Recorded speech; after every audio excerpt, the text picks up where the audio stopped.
Hello. હવે આપણે વાત કરીએ ઓવરઓલ સ્ટ્રેટેજીઝની, ઓવરઓલ ગ્રાન્ડ સ્ટ્રેટેજીઝ કે જે એક બિઝનેસ ઓર્ગેનાઇઝેશન ઇમ્પ્લિમેન્ટ કરી શકે કે ચૂઝ કરી શકે. એક પ્રકારનું બધી ઓવરઓલ સ્ટ્રેટેજીઝનું ક્લાસિફિકેશન, વર્ગીકરણ અથવા લિસ્ટિંગ, એનું એક આપણે લિસ્ટ બનાવીને જોઈએ. આખી સમગ્રતયા કંપનીની મુખ્ય સ્ટ્રેટેજીની આપણે વાત કરીએ છીએ, મુખ્ય સ્ટ્રેટેજીઓની. એમાં સૌથી પહેલાં તો આવે છે, આપણે કહી શકીએ કે ગ્રોથ સ્ટ્રેટેજી. ગ્રોથ સ્ટ્રેટેજી અને ગ્રોથ એટલે કે વૃદ્ધિ, અભિવૃદ્ધિ, સંસ્થાનો ધંધો વધારવો. એમાં પહેલું આવે organic growth through expansion.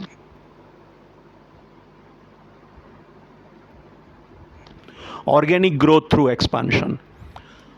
Organic growth through એક્સપાન્શનનો મતલબ એ થયો કે તમે એક્સપાન્શન એટલે વિસ્તરણ. તમે જે વસ્તુ કરો છો એ જ વસ્તુ વધારે મોટા પાયા પર કરવી. 5 ટન માલ બનાવો છો તો 10 ટન માલ બનાવીને વેચવો. કેપેસિટી વધારવી ઉત્પાદનની અને વેચાણની. એટલે એ રીતે બિઝનેસને વધારવો, બિઝનેસમાં વૃદ્ધિ કરવી, એટલે ગ્રોથ કરવું. અને ગ્રોથ પણ થયો અને એક્સપાન્શન થયું, વિસ્તરણ. સેમ વસ્તુ કરો છો એટલે એને આપણે એક્સપાન્શન અથવા વિસ્તરણ કરીએ છીએ. જે પ્રોડક્ટ આપણે 5 ટન બનાવતા હતા એ જ પ્રોડક્ટ આપણે 10 ટન બનાવે છે. કંઈ જુદું નથી કરતા, એનું એ જ કરીએ છીએ. એટલે એનું એ જ કરતા હોઈએ ત્યારે એને આપણે વિસ્તરણ અથવા એક્સપાન્શન કહી શકીએ. એટલે ઓર્ગેનિક ગ્રોથ થ્રુ એક્સપાન્શન થયું. અને ઓર્ગેનિક શબ્દનો અર્થ થાય છે કે તમે જાતે કરો છો, જાતે પોતે જ તમે તમારી કેપેસિટી વધારીને આ કામ કરો છો. તો આ કામ થયું ઓર્ગેનિક ગ્રોથ થ્રુ એક્સપાન્શન. પછી આવે છે ઇનઓર્ગેનિક ગ્રોથ થ્રુ એક્સપાન્શન.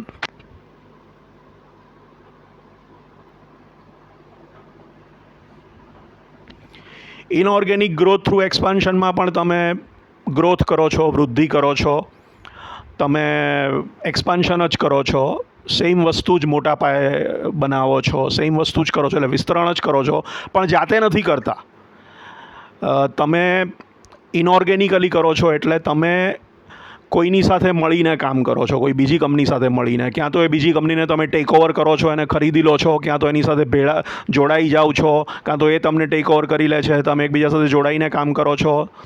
એટલે એને mergers and acquisition, M&A, joint ventures, એ બધું જે થતું હોય, એમેલગમેશન, એ પ્રકારની પ્રક્રિયાઓ. તમારી ફેક્ટરીમાં 5 ટનની કેપેસિટી છે ને તમે બીજા કોઈની ફેક્ટરી ખરીદી લો છો 5 ટનવાળી, તો તમારું 10 ટન થઈ ગયું. પણ આ તમે જાતે નથી 5 ટનની એક્સ્ટ્રા કેપેસિટી ઊભી કરી, તમે એક તૈયાર બીજી કોમ્પિટિશનવાળી કંપની હતી એ ખરીદી લીધી. એટલે આ પ્રકારનું તમે જાતે નહીં કરેલું કામ પણ અલ્ટિમેટલી તમે કર્યું ખરું. એટલે તમે ગ્રોથ કર્યો, એક્સપાન્ડ કર્યું, પણ ઇનઓર્ગેનિકલી કર્યું. પોતે નહીં કર્યું, કોઈની વસ્તુને ટેક ઓવર કરીને કર્યું કે કોઈની સાથે મળીને આ કામ કર્યું, હરીફની સાથે કે તમારા સેક્ટરની કોઈ ઇન્ડસ્ટ્રીની બીજી કંપની સાથે મળીને કામ કર્યું. એટલે આ થયું ઇનઓર્ગેનિક ગ્રોથ થ્રુ એક્સપાન્શન. પછી આવે છે ઓર્ગેનિક ગ્રોથ થ્રુ ડાયવર્સિફિકેશન.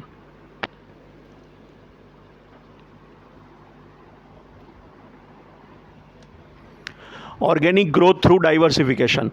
આમાં પણ ગ્રોથ છે, વૃદ્ધિ છે, જાતે કરો છો એટલે ઓર્ગેનિક છે, પણ એક્સપાન્શન નથી, ડાયવર્સિફિકેશન છે.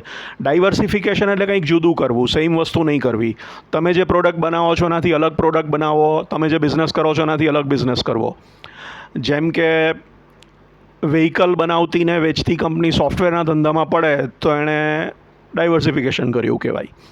પણ એ પણ પોતે જાતે કરે છે, પોતે જ નવો બિઝનેસ શરૂ કરે છે જુદી જાતનો, તો એને ડાયવર્સિફિકેશન કર્યું કહેવાય. એટલે ડાયવર્સિફિકેશન છે, એક્સપાન્શન નથી. પણ એમાં પણ ધંધો તો વધે જ છે. સોફ્ટવેરનો ધંધો ઉમેરાય છે વ્હીકલના ધંધામાં, એટલે ટોટલ તો ધંધાની સાઇઝ વધે જ છે. ટોટલ સેલ્સ બંનેનું મળો તો વધે જ છે. એટલે વૃદ્ધિ તો થઈ જ, ગ્રોથ તો થયો જ. અને જાતે કર્યું, તમે જ નવી કંપની ખોલી એટલે ઓર્ગેનિક કર્યું, પણ વિસ્તરણ નહીં કર્યું, સેમ વસ્તુ નહીં કરી, કંઈક બીજી પ્રોડક્ટને બીજી બિઝનેસ કર્યો, એટલે ડાયવર્સિફિકેશન થયું.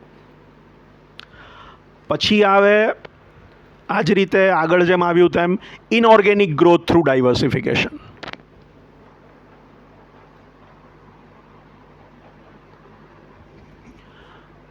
ફરક ખાલી એટલો છે કે પહેલાંમાં ડાયવર્સિફિકેશન કર્યું, ગ્રોથ કર્યો, ગ્રોથ માટે ડાયવર્સિફિકેશન કર્યું, પણ એ જાતે કર્યું.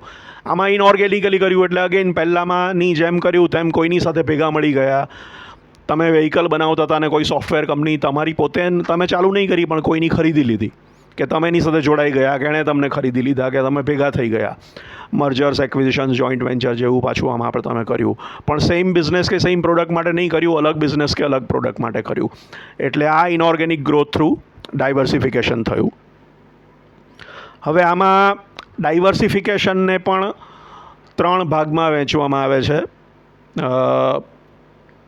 રિલેટેડ ડાયવર્સિફિકેશન, અનરિલેટેડ ડાયવર્સિફિકેશન અને કોંગ્લોમરેટ ડાયવર્સિફિકેશન અથવા કોંગ્લોમરેશન.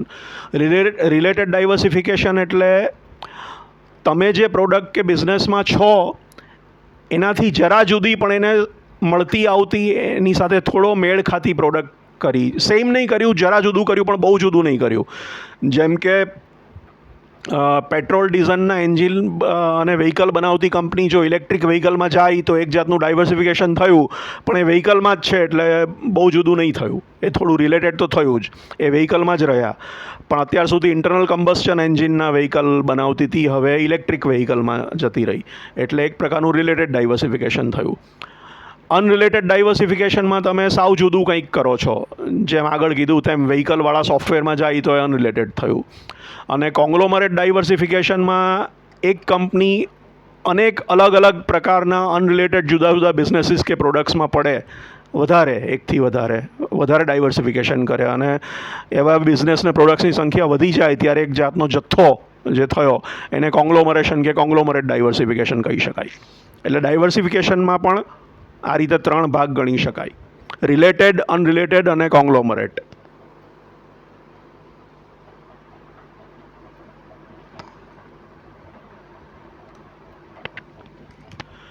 બીજું સાથે જ ડાયવર્સિફિકેશનમાં એક શબ્દ વપરાય છે વર્ટિકલ ઇન્ટિગ્રેશન. એ પણ એક પ્રકારનું ડાયવર્સિફિકેશન છે. એક્સપાન્શનને કોઈક વાર હોરિઝોન્ટલ ઇન્ટિગ્રેશન કહેવામાં આવે છે. ડાયવર્સિફિકેશનને એટલે કે જુદી કામ કરવામાં વર્ટિકલ ઇન્ટિગ્રેશનમાં 2 પ્રકાર આવે: ફોરવર્ડ અને બેકવર્ડ. એટલે વર્ટિકલ ઇન્ટિગ્રેશનમાં ફોરવર્ડ ઇન્ટિગ્રેશનનો અર્થ એવો થયો કે જ્યારે તમારા બાયર બની ગયા, તમે હોલસેલર છો અને હવે તમે રિટેલિંગમાં પણ ગયા, તો આને કારણે શું થયું કે તમે હોલસેલ કરતા હતા, હવે તમે રિટેલ કરવા માંડ્યા, એટલે તમે જે ફાઇનલ ગ્રાહક ઉપભોક્તા છે, એન્ડ યુઝર છે, બાયર છે, કસ્ટમર છે, એન્ડ યુઝર ઉપભોક્તા કહો, ગ્રાહક કહો, કસ્ટમર કહો, એની વધુ નજીક ગયા. તો આ તમારું ફોરવર્ડ ઇન્ટિગ્રેશન થયું, કસ્ટમરની તરફ જવાનું. બેકવર્ડ ઇન્ટિગ્રેશનમાં તમે જ તમારા સપ્લાયર બની ગયા.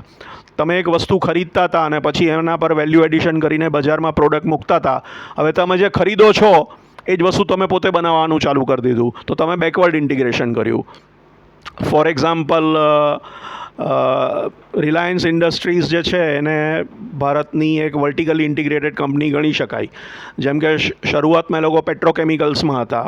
પેટ્રોકેમિકલ્સમાંથી એ લોકો કપડામાં ગયા, વિમલ બ્રાન્ડમાં, તો અને પોલિએસ્ટર કપડું. હવે પોલિએસ્ટર કપડું પેટ્રોકેમિકલ્સમાંથી આવે છે, એટલે એ લોકો આ ફોરવર્ડ ઇન્ટિગ્રેશન કર્યું જ્યારે એ લોકો કસ્ટમરની વધુ નજીક ગયા. બેકવર્ડ ઇન્ટિગ્રેશનમાં એ લોકો પેટ્રોકેમિકલ્સ હતા, હવે પેટ્રોકેમિકલ્સ આવે છે ઓઇલમાંથી, પેટ્રોલિયમમાંથી, ક્રૂડ ઓઇલમાંથી, એટલે એમણે રિફાઇનરી અને ઓઇલ એક્સપ્લોરેશનને તરફ ગયા, એટલે પાછળ ગયા, એટલે પોતે જ પોતાના સપ્લાયર બની ગયા. તો આ બેકવર્ડ ઇન્ટિગ્રેશન થયું. એટલે આ વર્ટિકલ ઇન્ટિગ્રેશનના 2 ભાગ છે, ફોરવર્ડ અને બેકવર્ડ. તો અહીંયા આપણે જોઈએ વર્ટિકલ ઇન્ટિગ્રેશન, ફોરવર્ડ ઇન્ટિગ્રેશન અને backward integration. Vertical, forward, backward integration. આ પણ ડાયવર્સિફિકેશનનો જ એક ભાગ છે. આના પછી આવે છે, આવા ગ્રોથની બધી સ્ટ્રેટેજી હતી. પછી ઓપ્શન આવે છે ગ્રોથ નથી કરવો, પણ જે ચાલે છે એમ ચાલવા દેવું છે. સ્ટેબિલિટી રાખવી છે કે સ્ટેટસ ક્વો, કે મેન્ટેન કરે રાખવું છે. વધારે હાઈવોય નથી કરવી, જે છે એમ ચાલવા દો, સંભાળીને રાખો, સાચવીને રાખો, ઘટવું પણ ન જોઈએ અને બહુ વધારવાની ચિંતા નથી, જેમ ચાલે છે એમ ચાલવા દો. તો આ તમારી સ્ટેબિલિટી કે સ્ટેટસ ક્વો સ્ટ્રેટેજી થઈ. આ સ્ટેબિલિટી કે સ્ટેટસ ક્વો થયું. અને આ પછી જે આવે છે તે એક પ્રકારનું ડીગ્રોથ કે વૃદ્ધિ નહીં કરવી અને ઘટાડવાવાળી સ્ટ્રેટેજી આવી, જેમાં તમે કદાચ સંકેલવા માંડો છો, ઓછું કરવા માંડો છો, બિઝનેસનું કદ નાનું કરવા માંડો છો, સંકોરવા માંડો છો, બિઝનેસનો અમુક ભાગ બંધ કરી દો છો કે વેચી દો છો, કોઈ પ્રોડક્ટ બંધ કરી દો છો કે વેચી દો છો કે કરવાનું એ કરી નાખો છો. તો આ બધાને રિટ્રેન્ચમેન્ટ ડાઇવેસ્ટમેન્ટ પ્રકારની સ્ટ્રેટેજીઓ કહી શકાય. અને કોઈક વાર એમાં ટર્ન અરાઉન્ડ સ્ટ્રેટેજી પણ આવે છે. ટર્ન અરાઉન્ડમાં એવું થતું હોય કે તમારો બિઝનેસ સારું કામ નહીં કરી રહ્યો હોય, નુકસાન કરે છે બિઝનેસ, તો તમારે નુકસાનમાંથી એને નફાકારક બનાવવો છે. તો તમે જે કરો છો એને ટર્ન અરાઉન્ડ કહેવાય. તમે દિશા બદલો છો. એટલે હવે તમારી લોસમાંથી પ્રોફિટમાં જવાનું છે, એટલે ઊંધી રીતે કરવું પડશે. એટલે સેલ્સની ચિંતા કરવાની જગ્યાએ તમારે વધારવાની જગ્યાએ, સેલ્સ વધારવાની જગ્યાએ તમે ખર્ચા ઘટાડવા પર ધ્યાન આપશો અને પ્રોફિટ માર્જિન અને નફાકારકતા અને નફો વધારવા પર ધ્યાન આપશો. વૃદ્ધિ પર ધ્યાન નહીં આપો અને એને માટે તમે ખર્ચા ઘટાડશો, વેરાયટી ઘટાડશો, પ્રોડક્ટ ઓછી કરી નાખશો, માણસો ઓછા કરશો, કોઈકને કોઈક રીતે ખર્ચો તમે ઘટાડશો, તમારી કેપેસિટી ઘટાડશો. એટલે આ બધી ટર્ન અરાઉન્ડ સ્ટ્રેટેજી થઈ, જેમાં તમે રેડમાંથી બ્લેકમાં, લોસમાંથી પ્રોફિટમાં આવવાની ટ્રાય કરો છો. એટલે આ રિટ્રેન્ચમેન્ટ, ડાઇવેસ્ટમેન્ટ અને ટર્ન અરાઉન્ડ પ્રકારની સ્ટ્રેટેજી થઈ.